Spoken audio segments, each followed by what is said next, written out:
We didn't discuss that. We didn't discuss who pays for the wall. We didn't discuss.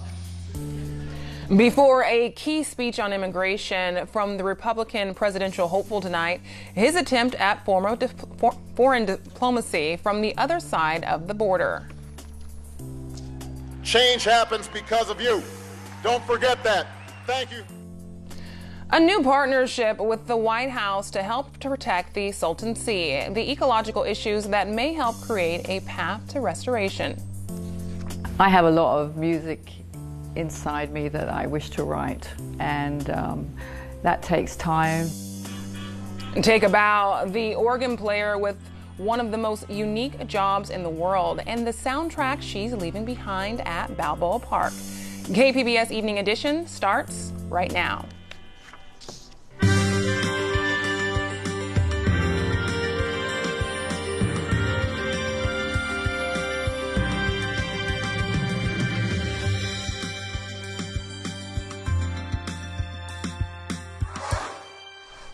Good evening. Thanks for joining us. I'm Ebony Monet.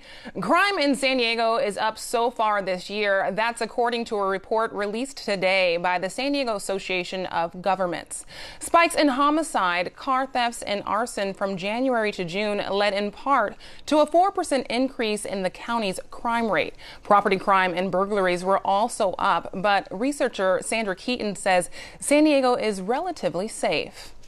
San Diego is very safe in this country. For such a major city located next to a border, not only is our law enforcement, but community members and community entities are doing a really good job keeping crime down in this area. The report also notes that the current crime rate is 30% lower than in 2006. Closing arguments ended today in the trial of a Mexican businessman charged with illegally giving money to a San Diego candidate. KPBS investigative reporter Amita Sharma says the case will go to jury tomorrow. Defense lawyers lit into the government's case against Jose Susimo Azano Matsura and three others accused of illegally funneling hundreds of thousands of dollars into the 2012 San Diego mayoral race. One defense lawyer slammed the prosecution for failing to call Ernie Encinas to the stand. According to the government, Encinas was a key conduit between Azano and then mayoral candidates Bob Filner and District Attorney Bonnie Dumanis. In fact, the defense lawyers said that Encinas' absence from the stand should cast reasonable doubt over the case. The prosecution came back during rebuttal and said that's nonsense. If the defense thought that Encinas would help their case, then they themselves could have called Encinas to the stand. The prosecution said the bottom line is that Azano is a Mexican citizen. He did not have a green card. That made it illegal for him to give in U.S. campaigns. And the rest, the prosecution said, is irrelevant. Reporting from the federal courthouse downtown, Amita Sharma, KPBS News. This campaign finance investigation started 5 years ago, according to information verified by KPBS News and a review of public documents by media partner iNewsSource. Federal prosecutors say three men helped Azano get involved with San Diego politics. He was unable to donate because he's not a U.S. citizen. Prosecutors say these men helped him funnel at least $500,000 into San Diego campaigns, and Azano paid one of them for Dumanis' campaign services. Prosecutors have also said he helped donate to the campaigns of Congressman Juan Vargas and Mayor Bob Filner. Finally, a confidential informant who worked with one of the campaigns started working with the FBI. We'll have continuing coverage on this trial on air and online at kpbs.org.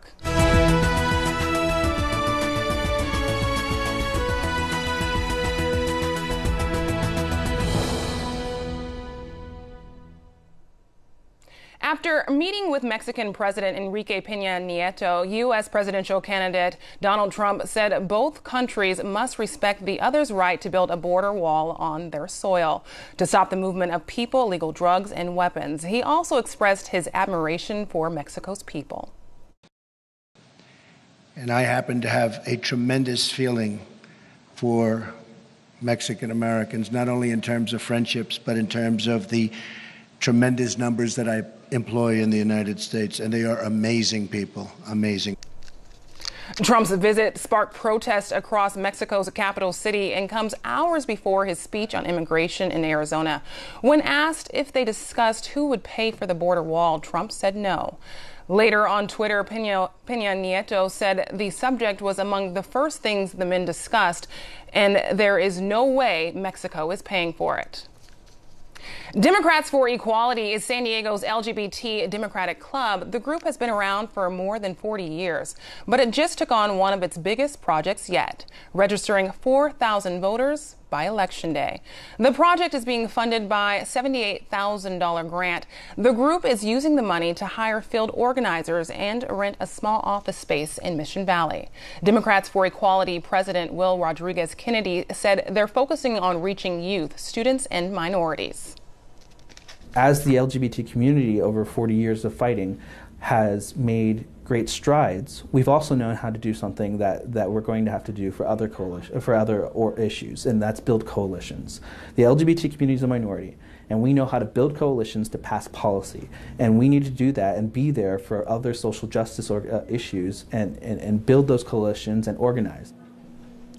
The grant came from the group Next Gen Climate, a political action committee founded by businessman Tom Steiner. Rodriguez Kennedy says Democrats for Equality is the largest Democratic club in the county. A federal appeals court has upheld the government's ban on the sale of guns to medical marijuana cardholders. Today, the Ninth U.S. Circuit Court of Appeals said the ban does not violate the Second Amendment. The ruling applies to the 9 western states that fall under the court's jurisdiction, including California, Washington, and Oregon. California voters will decide this November whether to abolish the death penalty. Join Midday Edition host Maureen Cavanaugh next Wednesday for a live town hall event. You'll hear from experts on both sides of the debate. For more information and to RSVP, visit kpbs.org/townhall. President Barack Obama unveiled a new partnership with California to tackle the ecological problems at the Salton Sea. KPBS reporter Eric Anderson has details. The president revealed a package of environmental initiatives while touring the Lake Tahoe region. Key among them, an agreement to create a path forward for the restoration of the Salton Sea. California's largest lake has been shrinking recently because less water is flowing into it. Lake levels could drop even more dramatically when the region's water managers stop putting mitigation water into the lake in 2018. The federal government is agreeing to work closely with California to address issues linked to the shrinking Salton Sea. Those issues include exposed lake bed that could put more dust into the air that already suffers from particle pollution. The initiatives unveiled by the White House also call for the development of the Imperial Valley's geothermal power resources. Eric Anderson, KPBS News. An outdated commercial center in City Heights could receive millions of dollars in renovation. This thanks to a government program that drives investment into low-income communities. KPBS Speak City Heights reporter Taryn Minto says Civic San Diego announced its support for this month to overhaul a plaza and grocery store at University Avenue and 54th Street. A beef tongue, beef feet, pork heart. Nicholas Tran has big plans to expand his late father's Viandong supermarket. I want to do a big food court. This area doesn't have one. Thanks to help from the city's redevelopment nonprofit, Civic San Diego, his $22 million plans to purchase and renovate the commercial center that houses his store are a step closer to coming true. The agency selected Trans Project for its New Markets Tax Credit Program, which awards federal tax credits to investors that finance projects in low-income communities. We're going to give it a facelift. We're going to build a new parking structure. We're going to build something that's going to be monumental, that you're going to know that, oh, we're in City Heights. Civic San Diego's Michael Lengel said the tax credit program helps the agency bring investors, such as banks, to underserved areas. We actually provide the tax credits to the bank, and they make equity invested in Civic. So they actually provide cash to Civic in exchange for these tax credits. Then we turn around and we make a loan to the business owner or the nonprofit to support a project that has strong community benefits. The project has more hurdles to clear before Civic San Diego can facilitate the loan and construction can begin. But Tran is optimistic it'll receive the green light. He says his father, who died in July, considered the project a way to give back to the community that supported his family business for 30 years. Taryn Mento, KPBS News. Today marks the end of California's 2-year legislative session. But even as the clock ticks down, some lawmakers believe they'll be forced to return to tend to unfinished business. Well, there are rumors that we might be called back for a special session in November. And of course, this would be to address the pressing issue of transportation, which is a huge problem. I mean, our roads are in terrible condition all around California. I think we need to do something to fix it. Lawmakers have yet to agree on a long-term fix for paying for the state's crumbling infrastructure. But 3,000 bills, constitutional amendments, and measurements have been considered by state lawmakers this session. And California has increased its minimum wage, enacted tobacco legislation, legalized aid in dying medication, and strong gun control measures.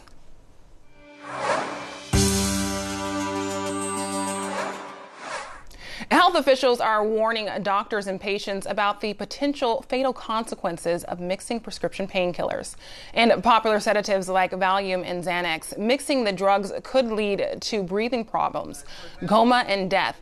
The Food and Drug Administration says it will add warnings to more than 400 medications. Painkillers and sedatives are among the most commonly prescribed medications in the U.S. Researchers say it may be possible to identify at-risk youth before they start drinking heavily. The study out of UC San Diego identifies 34 factors that predict adolescent alcohol consumption. Among them, 12 to 14-year-olds are more likely to begin drinking by the age of 18 if they're male and from higher socioeconomic backgrounds, and if they are found to have a thinner neural tissue covering the brain. The study was published in the American Journal of Psychiatry. A San Diego professor who shared the Nobel Prize in Chemistry has died. Roger Chen worked at UC San Diego and helped develop fluorescent markers that could tag cancer cells or track the advance of Alzheimer's disease in the brain. Chen was a professor at the University School of Medicine for 27 years. It's beginning to feel more like fall. The temperatures are expected to drop across San Diego later this week. Stephanie Olmo has that in tonight's forecast. Well, it has been a pretty quiet day throughout Southern California. This is going to remain the theme as we head into the next couple of days. We take you into the weekend, not expecting a whole lot of changes, although temperature-wise, we'll see a difference now as we head toward the weekend. So as we first begin here, satellite radar within the next or the last 6 hours or so, not a whole lot going on throughout the Golden State. It's a different story out toward the east where we do have the monsoonal moisture. That's producing some pop-up showers and storms, mainly focused in the Four Corners region. But for us, starting off mainly clear skies during the evening hours, and then we'll see it become a little bit more cloudier as we take you throughout the rest of the night, of course, into the overnight hours. First thing tomorrow mornings, many folks head back to work. Temperatures will be taking a tumble back down into the middle 60s as we wrap things up. As we check out tonight's forecast across the region here around Borrego Springs, just looking at clear skies, temperatures will be down into the lower 70s, a bit cooler in Mount Laguna, back down into the 50s, 61 in Alpine Ramona, clear skies, 58 your overnight low around Oceanside, keeping those temperatures tonight into the lower 60s with clear skies to start off the night. And of course, you have the increase of cloud cover as we continue throughout the overnight hours. And then as we take you into Thursday, it's going to be a little bit seasonable across the region here, although around Southern California, temperatures will slowly start to take a dive. So today we were above average for this time of year. It's because of an upper level high pressure system remaining in place. But we have some changes on the way here. So Thursday will be back to normal, but then temperatures will continue to take a dive Friday throughout the weekend into early next week. And then the typical story here in the Four Corners region, just pop-up showers and storms mainly toward the afternoon hours. We're expecting showers and storms across the center of the country. And then once again, like I've mentioned, a lot cooler throughout the southwestern region this weekend. So as we check out your 5-day outlook in the coast, temperatures will go from the upper 70s on Thursday, then taking a dive here Friday through the weekend. We'll be back down into the lower 70s, but not expecting any sort of wet weather, any sort of precipitation, just a mix of sun and clouds for Further inland, Thursday, Friday, we go from the 90s back into the 80s, and then we start getting cooler as we head into the weekend. Low 80s on Saturday, back into the 70s with plenty of sunshine on Sunday.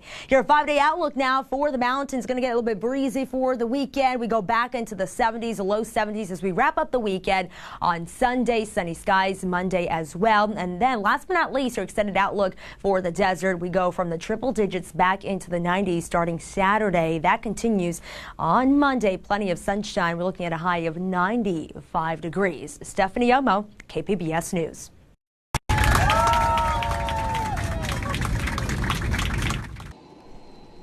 Passengers on JetBlue Flight 387 have made history. They took the first commercial flight between the U.S. and Cuba in more than a half-century.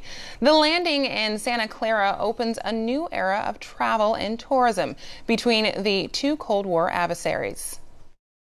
We see it as a long-term advancement of our relationship, both governmentally as well as culturally. Officials say about 300 flights per week are expected to make the trip. Direct flights from the U.S. to Havana are expected to start by the end of next year. Norco is a city in Riverside County. It's branded itself Horsetown, USA, and that brand is reflected throughout the Old West style of the place. But AP reporter Krista Fourier says a recently rejected project that isn't part of the theme is leading some to question the city's standard. Bonnie Slager is passionate about her horses and her community. As president of the Norco Horsemen's Association, she's committed to preserving the Southern California city's Western theme. If you come to a town, you should come to the town because you like the lifestyle of the town, not trying to change the town. Which is what Slager and city officials thought would happen with the proposed 25,000 square foot Hindu Cultural Center, a large domed building on a hilltop. The city last month rejected the plans, which included yoga for the community and Indian language classes for children. We're very selective about the businesses that come here because we want to make sure that we feed the lifestyle. First and foremost is we're trying to preserve the large lots and the open space. In 2004, Norco officially branded itself as Horsetown, USA, reflected in everything from shopping centers to churches to an animal hospital. Even the local Bob's Big Boy couldn't open until the franchise agreed to put a city-funded cowboy hat on Bob. And it's not just a, yeehaw, giddy up kind of thing. It is how we are trying to attract dollars to our community. Horses represent a lot in our culture, so it's not that we are not familiar with the importance of horses, but I don't think that's the issue at hand. Dr. Krupali Tajura, who is part of a small but growing Indian American community, feels the decision against the center was discriminatory. For me to grow up here, be educated in the Corona Norco Unified School District, and not have a place to worship, if not for myself, but for other members of the faith, I find that to be quite disheartening. Project proponents say they are willing to revamp the building's design and address the city's parking and drainage concerns, but they are now weighing their options. I don't think the majority of the people in this town are opposed to the Hindus coming here. At the same time, a town digging in to hold on to its cowboy culture as Southern California becomes increasingly diverse. Krista Fourier, Associated Press, Norco, California. SeaWorld San Diego broke ground on a new attraction allowing visitors to venture under the sea. Ocean Explorer will launch in early next year. It will feature multiple aquariums, exciting rides, and digital technologies exploring the world's oceans. Among other activities, guests will be able to go underwater in a mini submarine. They can also take a ride in chairs suspended from tentacles and will fly through thousands of bubbles. There may be some controversy on the field tomorrow night at Qualcomm Stadium. All eyes will be on San Francisco 49ers quarterback Colin Kaepernick. When the national anthem starts to play, he ended up sitting down during the team's last preseason game over the weekend. He says he was protesting a nation that oppresses people of color.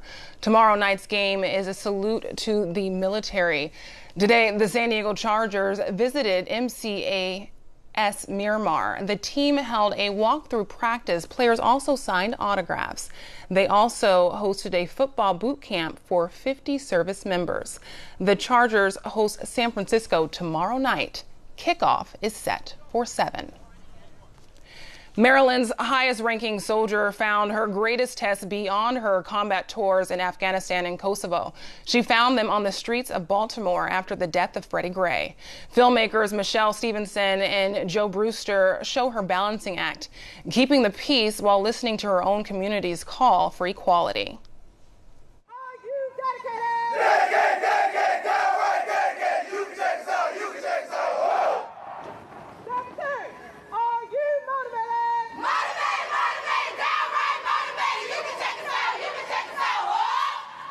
Are you motivated? Yes, ma'am. Yeah? Yes, ma'am. That didn't seem like it. What's wrong? Nothing, ma'am. Ah, didn't think I was watching you. Big difference from when I was here the last time. You guys are looking really, really, really, really good. Some of you are still a little slack. Do you think that I'm not going to call you out on it when I see it? Yes, ma'am.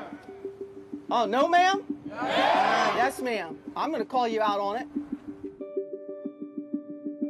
People look at senior officers in the military and think that we went to West Point and we've had a very privileged life.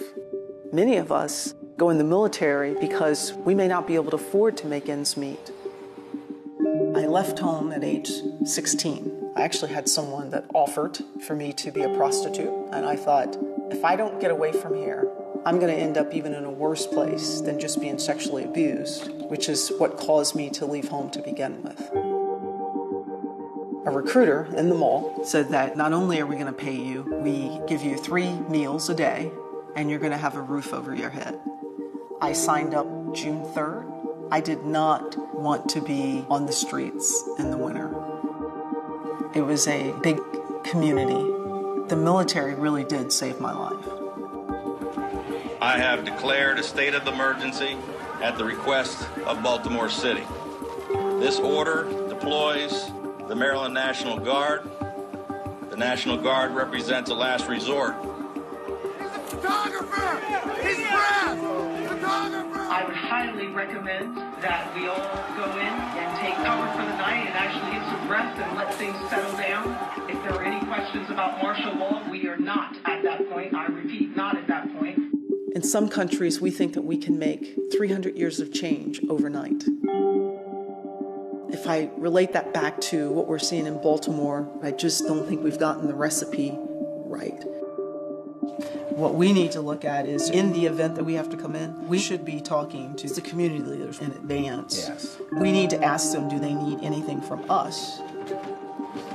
I think the misunderstood piece is that the military comes in firing our weapons, and that's not every single unit in the military. Our first mission is to really win the hearts and minds of the people. We're there to serve our community.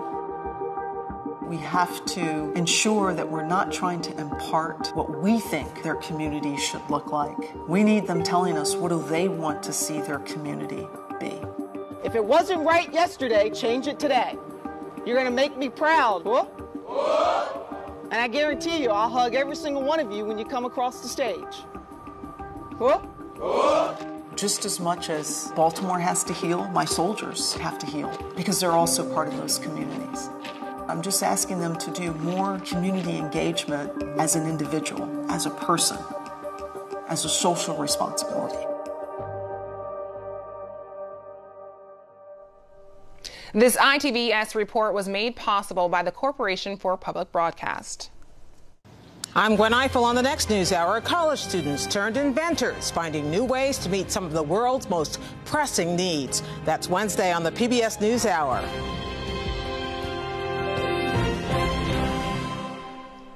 She's made one of the oldest forms of music more approachable. Now she says it's time to move on. Carol Williams will play her last concert as San Diego's civic organist.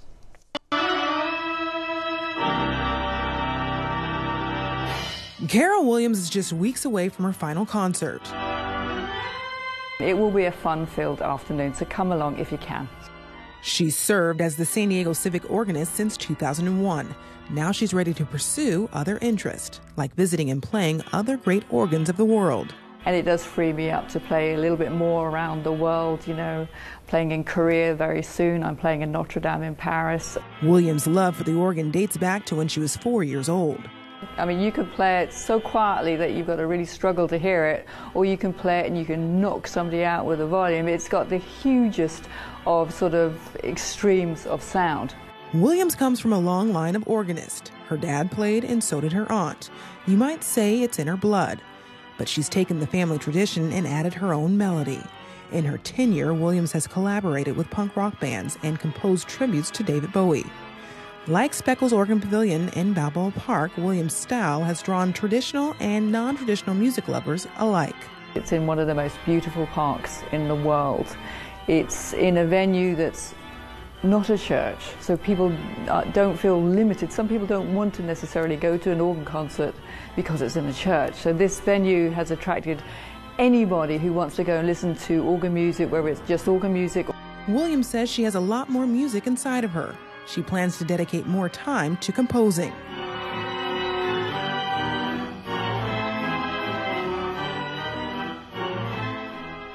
Here's a look at what we're working on for tomorrow in the KPBS newsroom. On Morning Edition, why do half of all teachers reportedly quit within 5 years?